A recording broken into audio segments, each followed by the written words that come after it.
Écoutez comment un beau soir, ma mère m'enseigna les mystères du verbe être et du verbe avoir.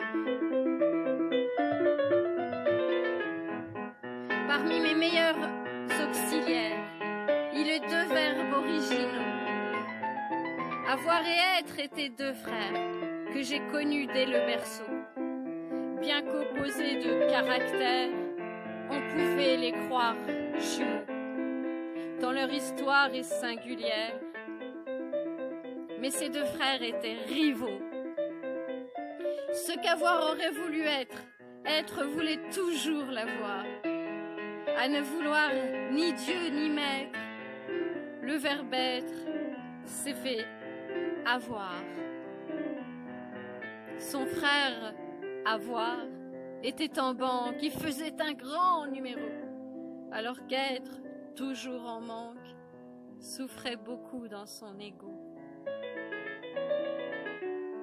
Pendant qu'être apprenait à lire et faisait ses humanités, de son côté, sans rien lui dire, avoir apprenait à compter. Et il amassait des fortunes en avoir, en liquidité. Pendant qu'être, un peu dans la lune, s'était laissé déposséder. Avoir était ostentatoire lorsqu'il se montrait généreux. Être, en revanche, et c'est notoire, est bien souvent présomptueux. Avoir voyage en classe à faire, il met tous ses titres à l'abri. Alors qu'être est plus débonnaire, il ne gardera rien pour lui. Sa richesse est tout intérieure, ce sont les choses de l'esprit.